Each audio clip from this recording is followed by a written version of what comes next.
unique approach and answers to some of our questions here today. So we have a list of questions. I'm going to start us off, and we'll start by going down with James first.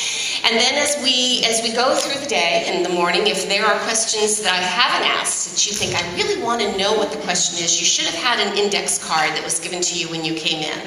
And in about an hour, we'll collect those cards and we will read your questions.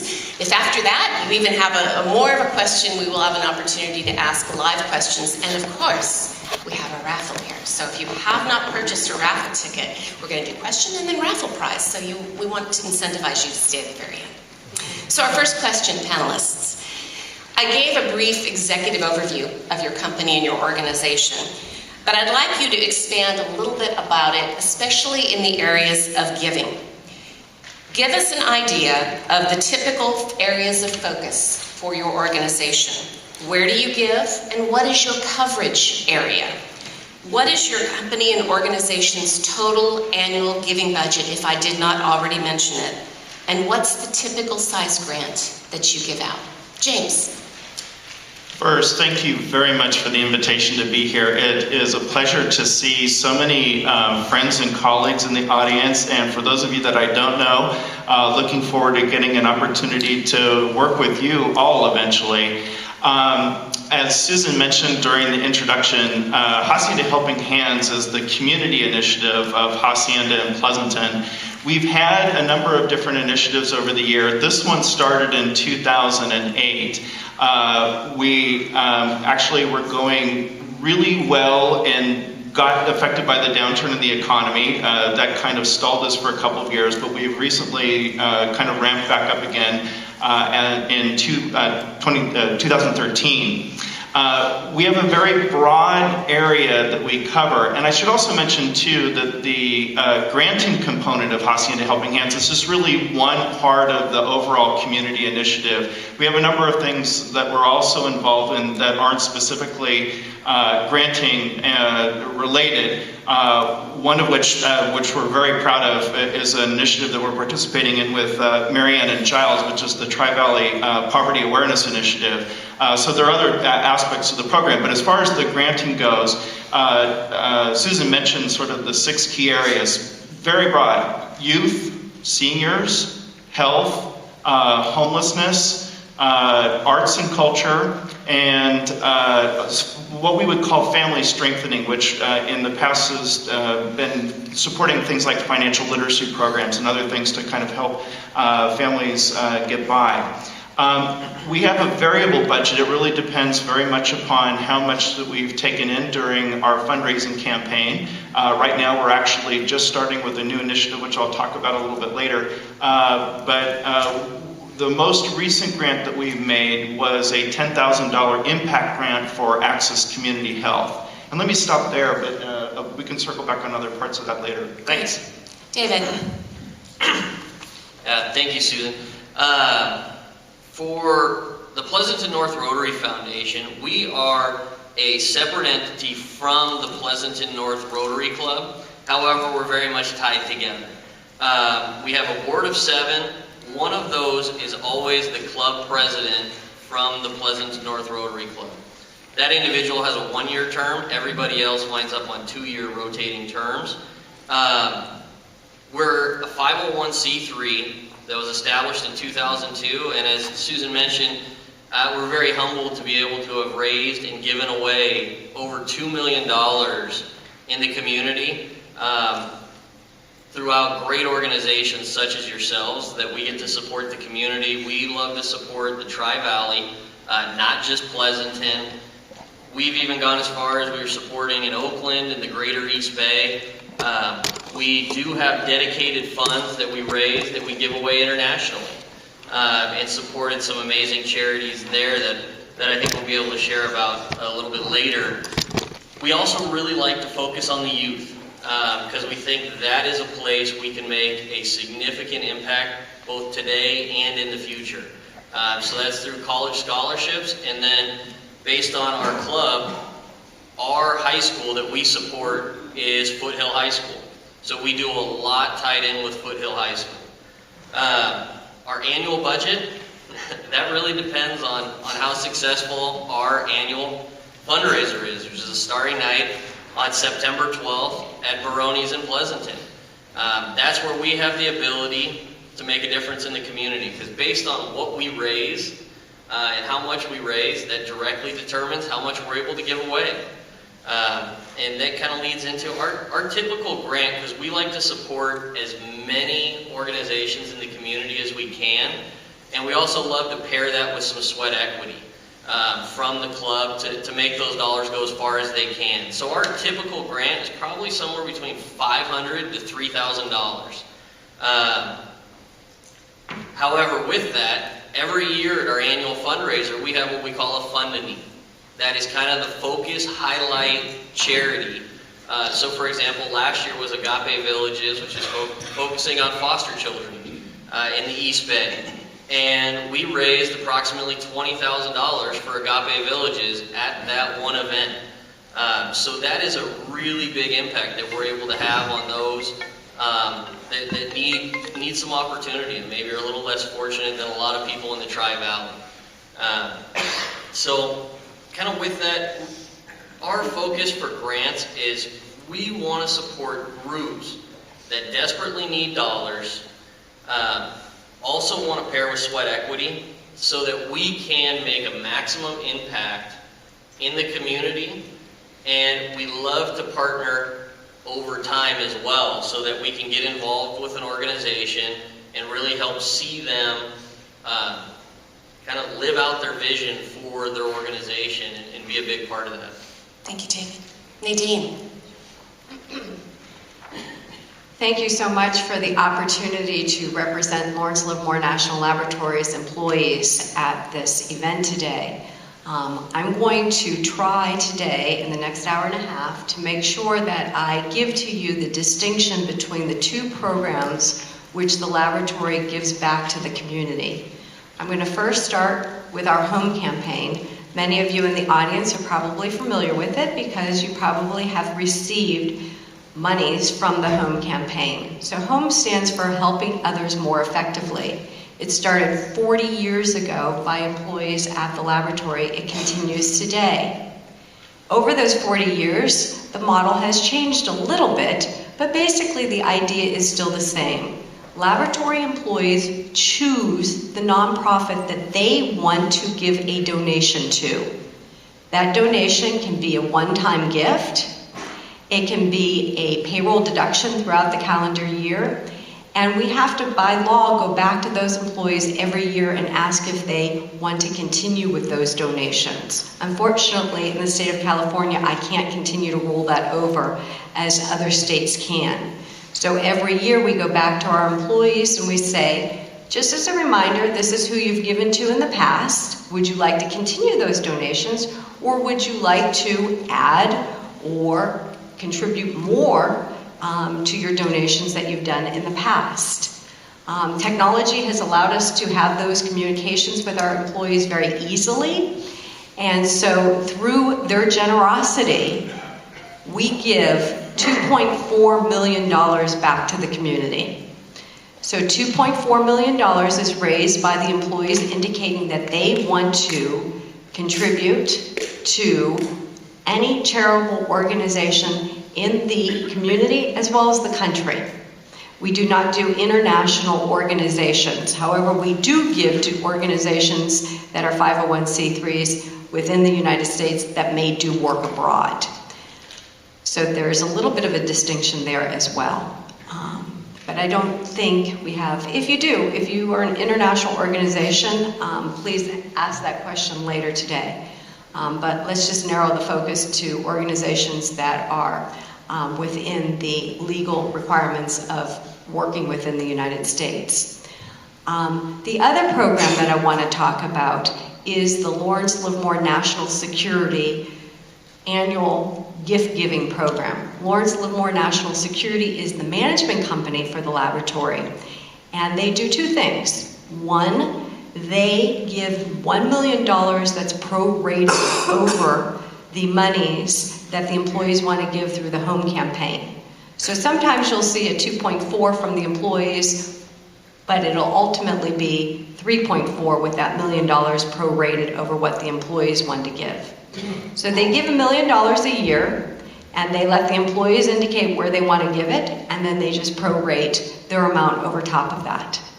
They also do one other thing, and that is when they became the management company of the laboratory about 7 years ago, they saw the generosity of the employees, and they wanted to continue that.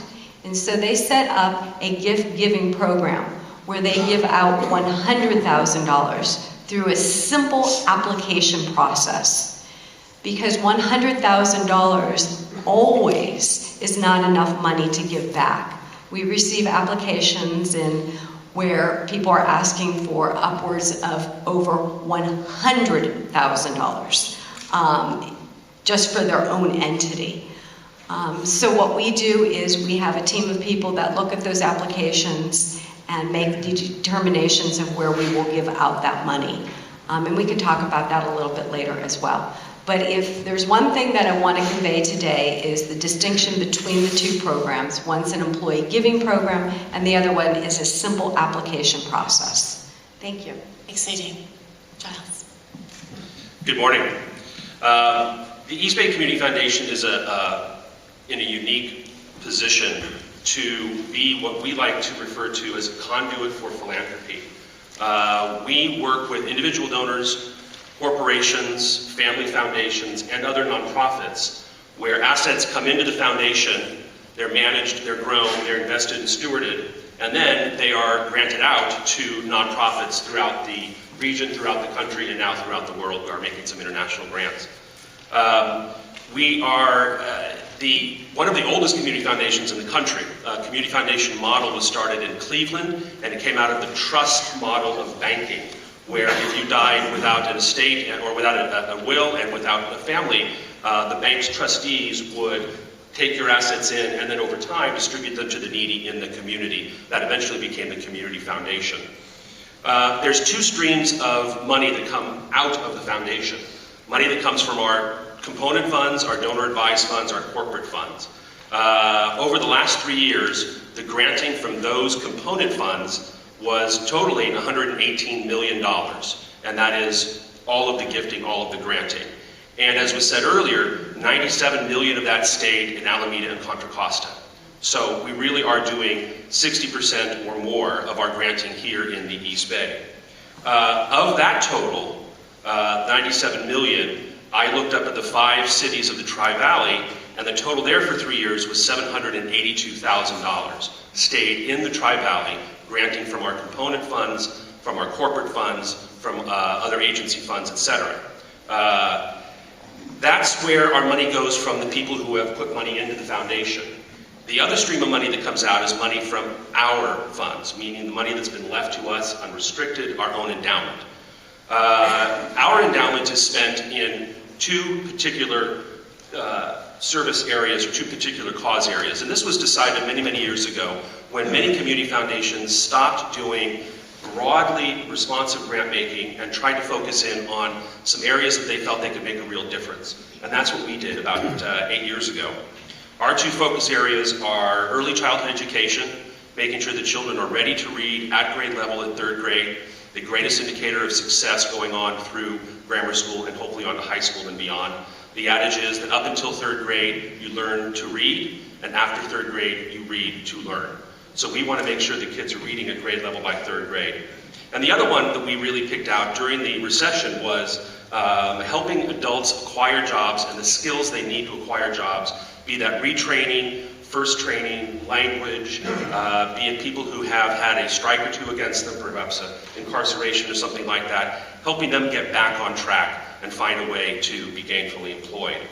Over the last 3 years, our granting in that area, meaning our own money that came out of our endowment, was $1.2 million to some of our partner organizations that we call, we have 13 current partner organizations, and that $1.2 million was divided amongst them.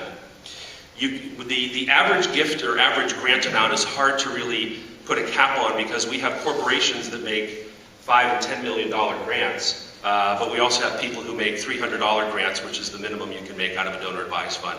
The average is $14,000, but it's really not a good indicator of the average grant. Average grant is probably a couple $1,000s from a donor advised fund. Thank you. Marianne. Hello, everybody. Thank you for having me here. I want to tell you a little bit about Kaiser Permanente's infrastructure around grant making and something we call community benefit. I want to clarify first that I'm representing Kaiser Permanente, the healthcare company. I am not representing the Kaiser Family Foundation. That's a completely separate entity. Our business giving looks very much like foundation giving. And any of you who might have received a grant from us would know that. We measure community benefit through grant making and through charitable care out of our hospitals, EDs, emergency departments, and clinics. And in California last year, that amount totaled up to almost $1 billion, $962 million.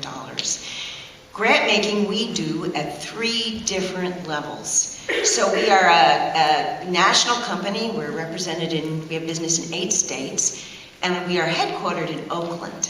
So you might imagine that our Oakland community partners get probably a little more than anybody else.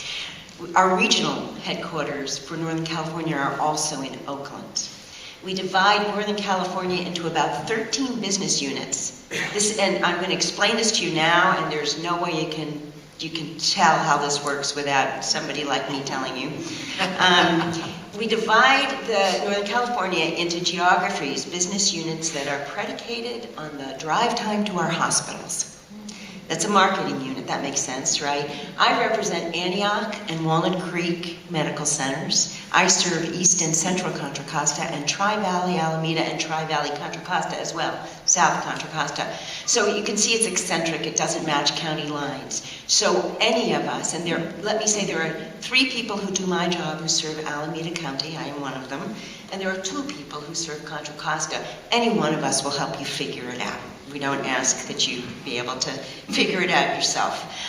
We each run what I will call hyper-local grant-making programs in those eccentric geography that I described. And I want to say another word about giving out of Kaiser Permanente.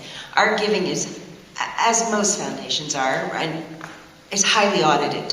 We report our giving to the IRS and the state of California, and every year we file a phone book size book that documents all of our charitable care and charitable giving. It's why we have to ask you so many questions, because we are asked so many questions. So, hyper-local grant making, and I will describe my program. Actually, first let me say, each of our areas and our region and our national function has giving function. We all fund these around these 2 themes: healthy eating, active living, and access to care. That might be primary care, it might be mental health care. We are big supporters of the healthcare safety net, the community clinics, networks, and public healthcare. We feel that that is absolutely our obligation.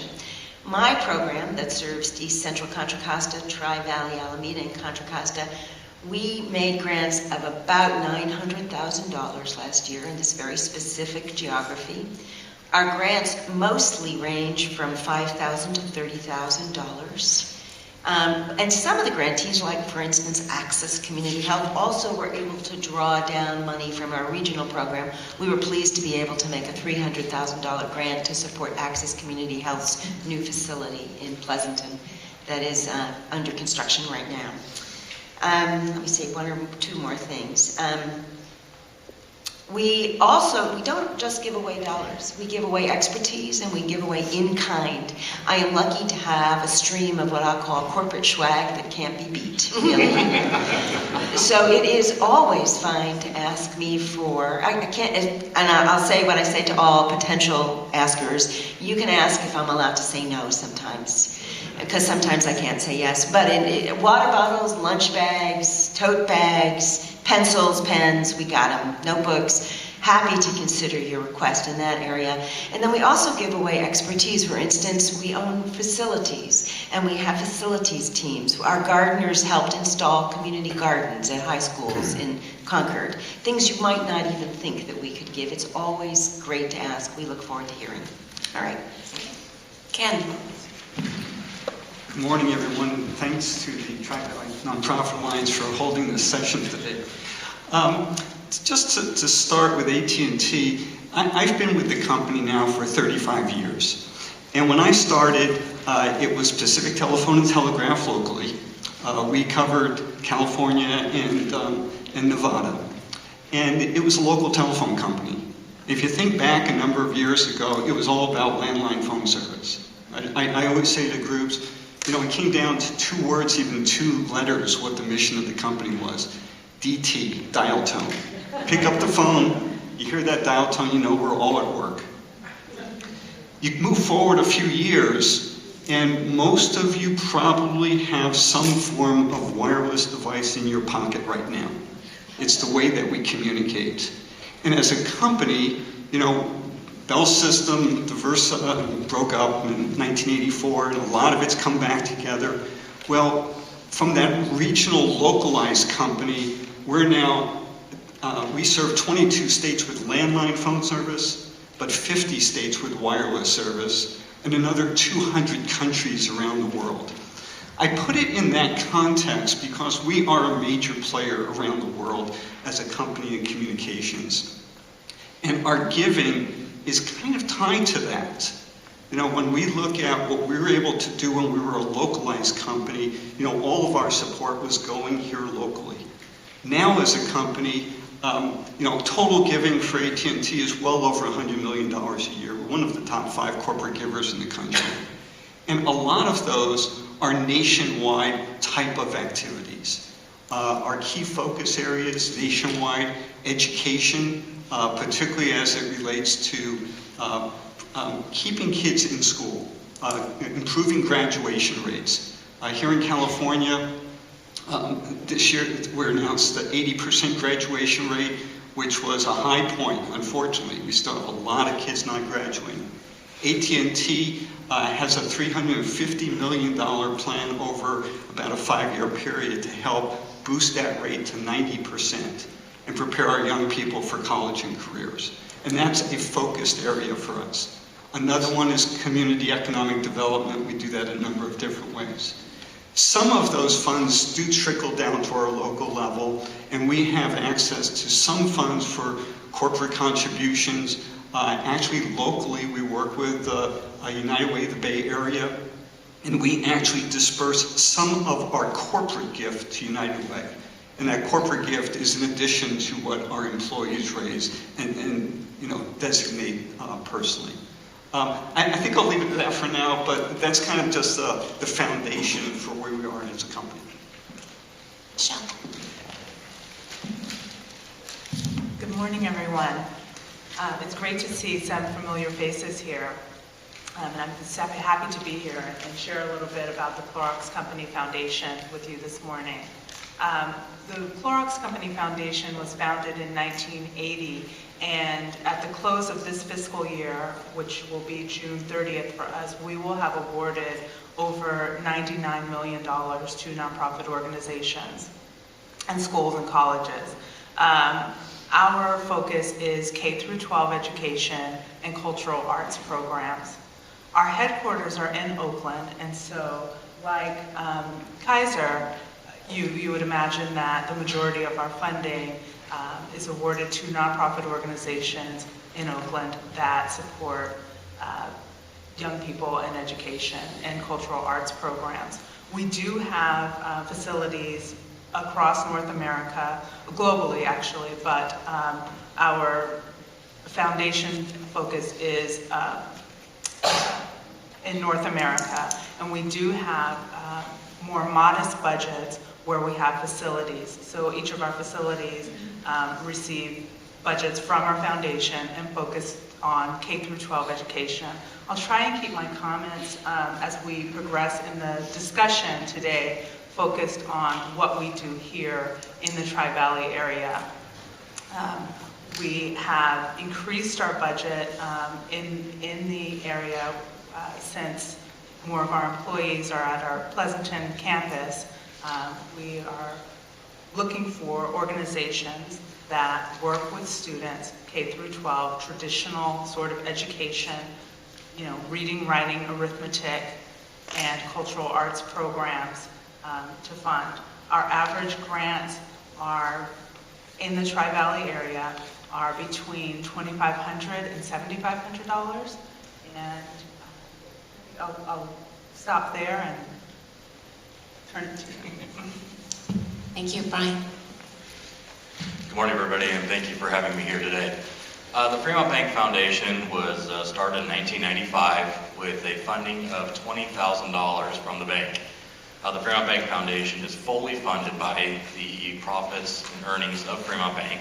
So in 95, they decided to figure out what can we do with $20,000. Today, back in 95, I think the very first one we did was $1,000 for a shed.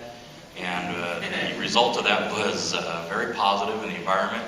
And today, the Fremont Bank has declared that 4% of its pre-tax earnings will go to the foundation. So that's a pretty heavy percentage that the bank decided to do. So as the bank is profitable, then the foundation is profitable. The bank's not, well, it's another story. But luckily, the bank has been very profitable, turning a profit every quarter for the past 25 years. So that's been very good for our giving program. We also have another program besides the foundation, which is our corporate giving, which receives 1% of those earnings. Those are basically designed for support of our client base at a golf tournament or gala environment, where you would like bankers or us to be at your event, playing a golf tournament, and those are where those funds normally will come from. The foundation itself, we generally are giving within the footprint of Fremont Bank, which is mostly upon the 680 and 880 corridors. We do have out in Brentwood and down in Monterey and San Francisco are the outlying areas. Currently, we give about 1.5 million to about 2 million a year is what we give out, and also is about what we receive per year for the foundation itself. Our areas that we include is a gamut from everything and all things. As long as you're not in the newspaper doing something negative, you probably could apply. So our main thing really is we want to know you. We want to get to know the foundation. We want to know who the management team is. We really don't accept applications blindly, because if I read an application, they all sound really great. I really want to get to know you, the people who are running the organizations, get to know what's going on. I don't think I'll stop from there. Great, thanks, Brian. So that aspect of stewardship is something we're going to talk about a little bit later. It's a very important part of philanthropy. But let's just do something really fast, panelists. This is kind of a little out of the box, so you have to listen to me here for a second. How many of you, and I'd like our panelists to raise your hands when I ask you these questions, because for our audience here today, we've got many new nonprofits, some of whom, in fact, let's just do this just to get an idea of the